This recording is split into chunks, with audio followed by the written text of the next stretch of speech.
বন্ধুরা, আজকে একটা নতুন গল্প নিয়ে আসলাম তোমাদের মাঝে। এটা সত্য এবং বাস্তব জীবনের ঘটনা। শেষ পর্যন্ত শোনার অনুরোধ রইল। শুনলে তোমার মধু চলে আসবে।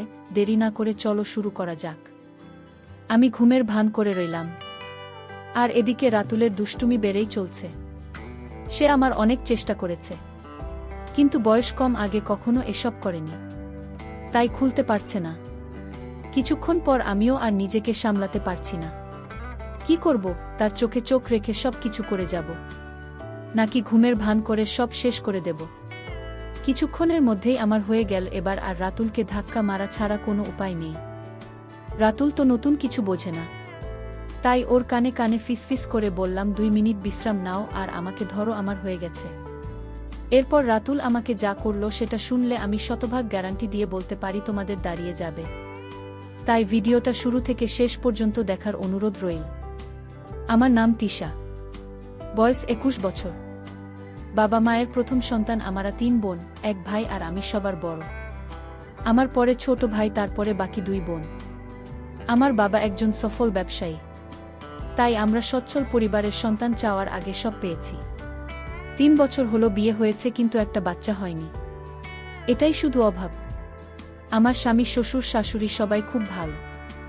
তবে দুঃখের কথা হলো, বিয়ের 3 মাস পরে ছুটি শেষ হয়ে যাওয়ায় স্বামী আবার সিঙ্গাপুরে চলে যায়। আর তারপরই শুরু হয় আমার এক নতুন জীবন। সব সময় মন খারাপ করে থাকতাম, কিছুতেই যেন সময় কাটত না। স্বামী দিনে রাতে মিলে 21 বারের বেশি ফোন দিত না। সারাক্ষণ অস্থিরতা আর হতাশায় থাকতাম।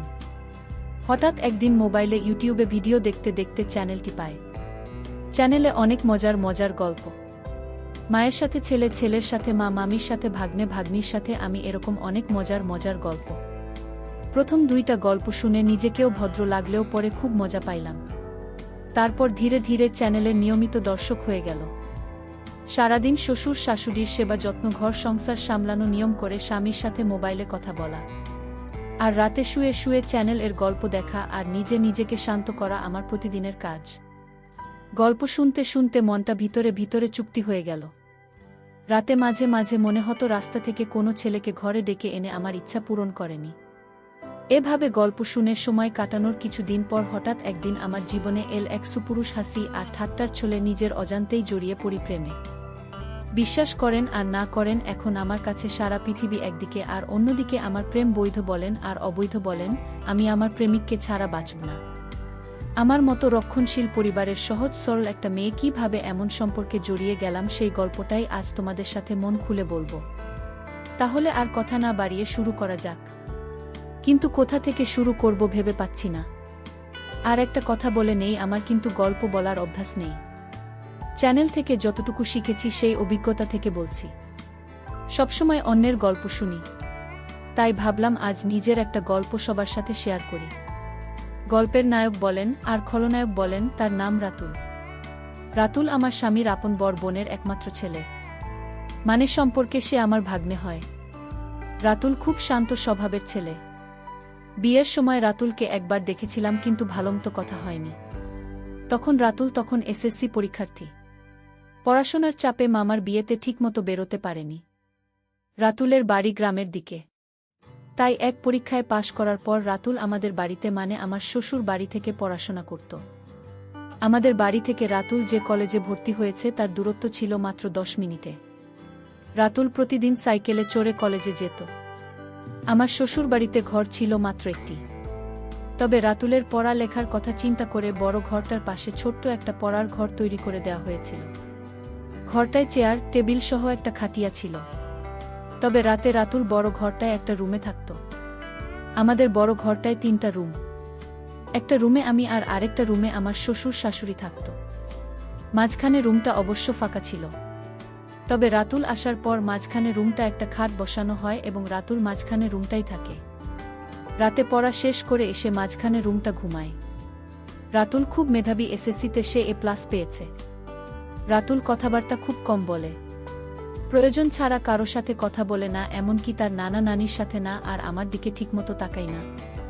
আমার শ্বশুর শাশুড়ি বয়স্ক মানুষ, সারাক্ষণ ঘরেই থাকেন।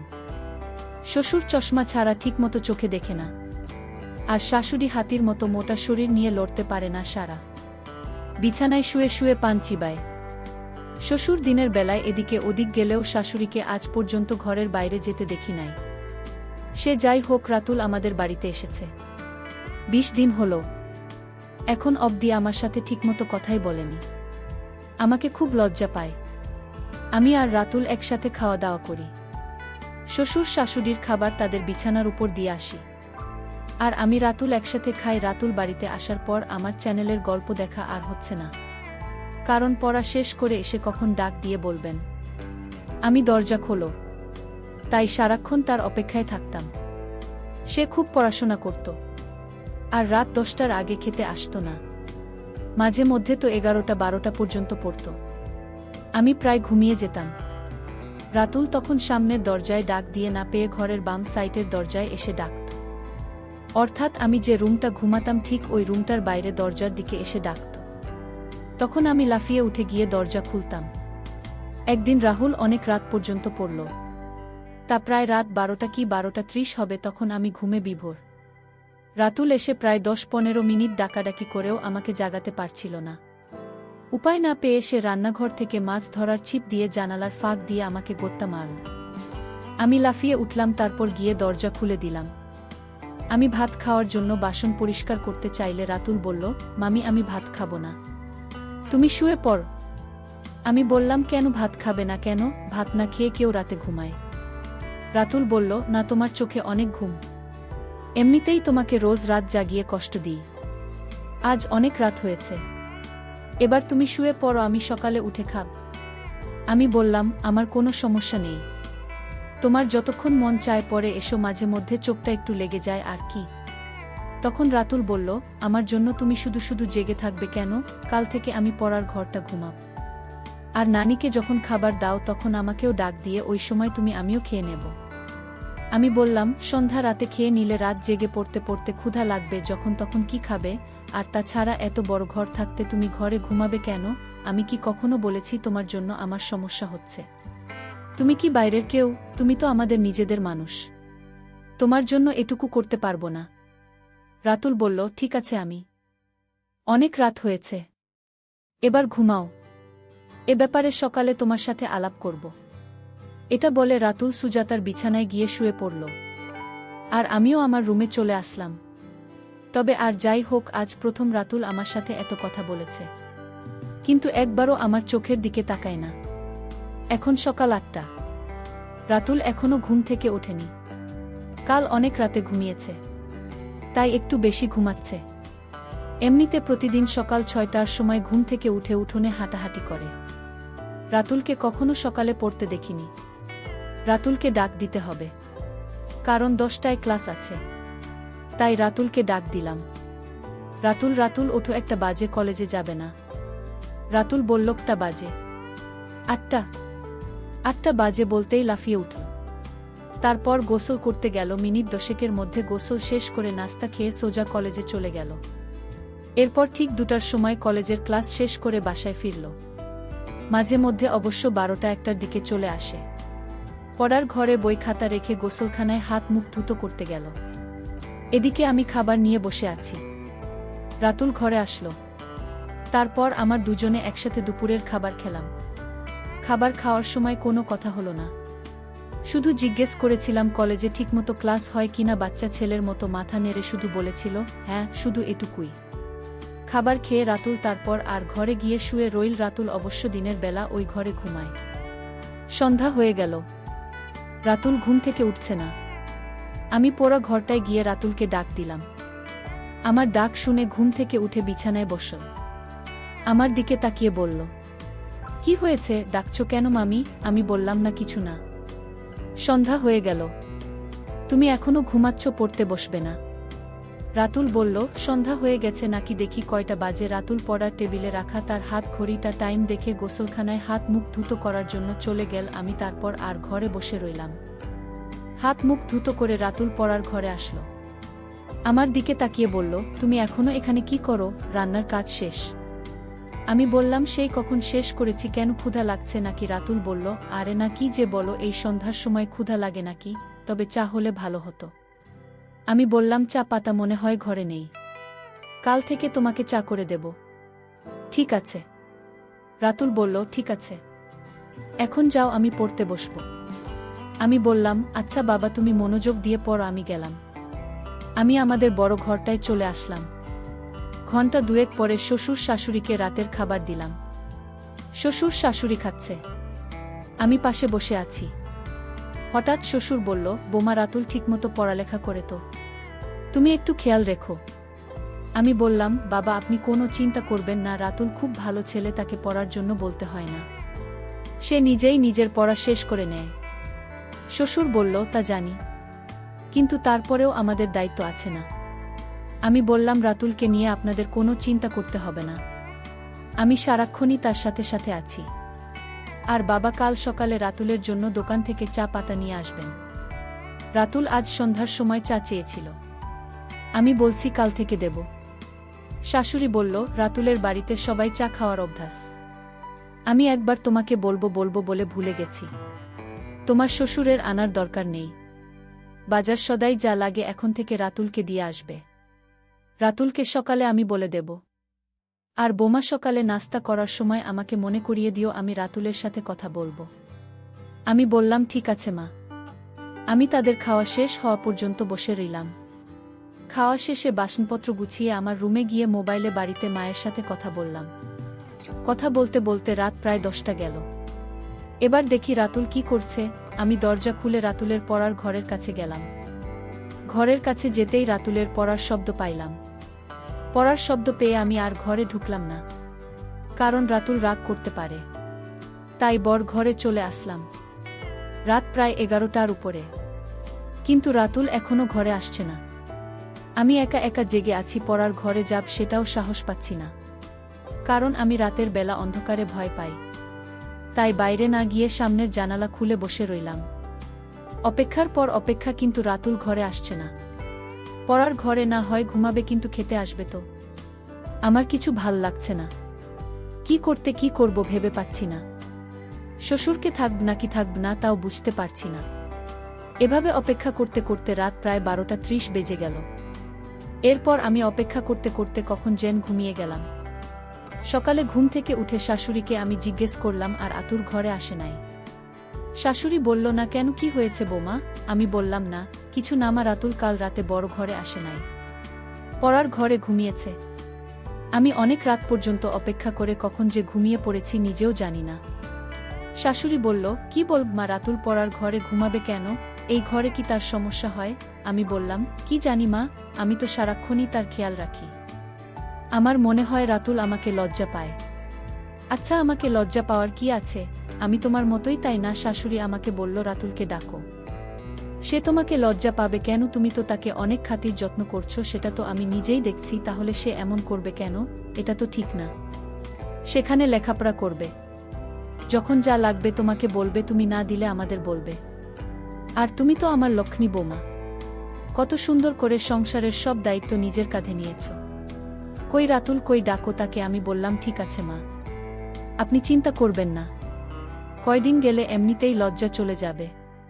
দেখি রাতুল কি করছে, এখনো ঘুম থেকে কেন উঠছে না, আর তার উপরে বাজে কলেজের সময় হয়ে যাচ্ছে না। আমি শাশুড়ির সাথে কথা বলে রাতুলের পড়ার ঘরে গেলাম। এখনো দরজা বন্ধ, তার মানে রাতুলের ঘুম ভাঙেনি। আমি দরজায় টোকা মেরে রাতুল রাতুল বলে ডাকতে লাগলাম। রাতুলের কোনো সাড়া শব্দ নেই। অনেকক্ষণ ধরে ডাকছে, কিন্তু তার কোনো হুঁশই নেই। ঘরটা আবার কোনো জানালা নেই যে তাকে জানালার পাশে গিয়ে ডাকি। পুরো ঘরটা একটাই দরজা। যাই হোক, এবার জোরে জোরে দরজায় থাপ্পড় মারতে থাকলাম। প্রায় 15-20 মিনিট ডাকাডাকির পর রাতুল দরজা খুলে আবার বিছানায় গিয়ে শুয়ে পড়ল। আমি বুঝতে পারলাম না ঘুমে কাতর আছে নাকি অসুস্থ হয়ে পড়ল। আমি ঘরে ঢুকে তার মাথায় হাত দিলাম। হাত দিতেই দেখি শরীরে প্রচুর জল, শরীরটা যে পুড়ে যাচ্ছে। আমি ভয় পেয়ে গেলাম। দৌড়ে বড় ঘরে এসে শাশুড়িকে বললাম। শাশুড়ি তো আবার সুন্দরবনের হাতে চলাফেরা করতে পারে না, তাই আমাকে বলল, বৌমা, রাতুলের শরীরটা ভিজা কাপড় দিয়ে মুছে দাও, আর কপালে জলপট্টি দাও। আমি শাশুড়ির কথামতো বালতিতে পানি নিয়ে রাতুলের শরীর থেকে কাঁথা সরিয়ে তার টি-শার্ট খুলে সারা শরীর ভেজা কাপড় দিয়ে মুছে দিলাম। তারপর কপালে জলপট্টি দিলাম। প্রায় ঘণ্টা খানেক তার পাশে বসে রইলাম। এরপর আস্তে আস্তে রাতুল চোখ খুলতে লাগল। আমি তাকে ধরে উঠে বসলাম। বসানোর পর রাতুল আমাকে বলল, আমি রাতে যখন জ্বর অনুভব করি তখন সাথে সাথে গিয়ে তোমাকে ডাক দিয়েছিলাম, কিন্তু তুমি গিয়েছিলে, তাই তোমাকে আর বেশি ডাকাডাকি করিনি। আমি বললাম, এটা কোনো কথা হলো রাতুল? তুমি অসুস্থ একা একা এ ঘরে কেন ঘুমালে? আমার জানালায় জোরে থাপ্পড় মারতে, নয়তো বাম দিকের দরজাটা জোরে একটা লাথি মারতে। এভাবে একা একা কষ্ট করার কোনো মানে হয়? এভাবে 10 মিনিট কথা বলার পর রাত উঠে দাঁড়াল। তারপর খাট থেকে নেমে সোজা গোসলখানায় গেল। গোসলখানা থেকে হাত মুখ ধুতো করে বড় ঘরে গেল। রাতুলকে বড় ঘরে যেতে দেখে আমিও বড় ঘরে চলে গেলাম। বড় ঘরে এসে তাকে নাস্তা দিলাম। নাস্তা করতে করতে তার শরীরের জোর কিছুটা কমে গেল। কলেজে যাওয়ার মতো সময় আর শরীরের কন্ডিশন কোনটাই ছিল না, তাই রাতুল আজ কলেজে গেল না, বাড়িতেই হাতাহাতি করছে। আমি রান্না করছি। হঠাৎ দেখি রাতুল আমার পেছনে দাঁড়িয়ে আছে। আমি বললাম, কি ব্যাপার, রান্না শিখবে নাকি? রাতুল বলল, না, ভাবছি তুমি সারাদিন একা একা কত কাজ করো, সবার খেয়াল রাখো, সত্যিই তুমি অনেক ভালো। কেন যে তোমার সাথে এতদিন কথা বলিনি? আমি আসলে তোমাকে লজ্জা পেতাম, তাই তোমার সামনে কম আসতাম, কম কথা বলতাম। তাছাড়া আমি মেয়েদের কাছ থেকে একটু দূরেই থাকি। আমি বললাম, কেন মেয়েদের কাছ থেকে দূরে কেন? মেয়েরা কি বাঘনা ভাল্লুক? রাতুল বলল, আরে না, তুমিও দেখছি কলেজের মেয়েদের মতো কথা বলো। আমি বললাম, কলেজে আবার মেয়ে বন্ধু নাই তো? রাতুল বলল, আরে না, আমাদের ক্লাসের একটা মেয়ে আছে, অর্থাৎ গায়ে পড়ে কথা বলে। আমি বললাম, তাই নাকি? আমি এটার নাম কি? রাতুল বলল, বিশ্বাস করো, আমি ওর নামও জানি না, আর জানার ইচ্ছাও নাই। তাকে দেখলেই আমার প্রচণ্ড রাগ হয়। গায়ে পড়ে কথা বলা মেয়েদের আমি একদম পছন্দ করি না। আমি বললাম, তাহলে তুমি আমাকে পছন্দ করো না? কারণ আমিও তোমার গায়ে পড়ে কথা বলি। রাতুল বলল, তুমি কি বাহিরের মানুষ নাকি? তুমি তো আমার সাথে যখন খুশি কথা বলতে পারো। বলতে গেলে তোমার সাথে কথা না বলে আমি অপরাধ করেছি। তোমার জায়গায় অন্য কেউ হলে এতটা খেয়াল রাখত না। তুমি সত্যিই খুব ভালো। আমি বললাম, হয়েছে, আর হাওয়া দিতে হবে না। এবার যাও, আমার মোবাইলটা দিয়ে তোমাকে একটা ফোন দাও, তোমার অসুখের খবর জেনে গেছে। রাতুল বলল, মাকে আবার জানালে কেন? আমি বলিনি, তোমার নানি বলেছে। নানি? এই নানিকে নিয়ে আর পারলাম না। সব কিছুতেই বাড়াবাড়ি করে রাতুল আমার রুমে চলে গেল। আমি রান্না শেষ করে গোসলখানায় গেলাম। গোসল শেষ করে শ্বশুর শাশুড়িকে দুপুরের খাবার দিয়ে আমি আর রাতুল একসাথে খাবার খেলাম। দুপুরের খাবার শেষ করে রাতুল পড়ার ঘরে চলে গেল। আমি বাসনপত্র গুছিয়ে দেখি সে বড় ঘরে নেই। আমি রাতুল এরপর ঘরে গিয়ে রাতুলকে ডাক দিয়ে বললাম, এই ঘরে ঘুমানো দরকার নেই, বড় ঘরে আসো, আবার শরীর খারাপ করলে উঠে দাঁড়াতে পারবে না। রাতুল তখন আমার কথার অমান্য করল না। আমার পেছন পেছন বড় ঘরে এসে মাঝখানে রুমটার খাতে বসে রইল। আমি তাকে বললাম, রাতুল, মাঝে রুমে ঘুমাতে অসুবিধা হলে তুমি আমার রুমে গিয়ে ঘুমাও। আমি দুপুরে বেশি ঘুমাই না, তুমি যাও আমার রুমে গিয়ে ঘুমাও। আসলে মাঝে রুমটা একটু খোলামেলা তো, তাই রাতুল এখানে ঘুমাতে স্বাচ্ছন্দ্য বোধ করে না।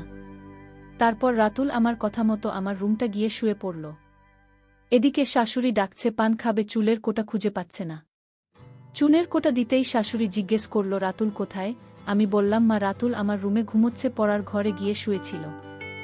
আমি নিয়ে এসেছি বলা তো যায় না, আবার কখন শরীরটা খারাপ করে বসে, আর মাঝে রুমটা রাতে ঘুমাতে পছন্দ করে না, এজন্য আমি বলছি আমার রুমে গিয়ে ঘুমাতে। শাশুড়ি বলল, ভালোই করেছ, মাঝে রুমটা আসলে থাকার উপযুক্ত না।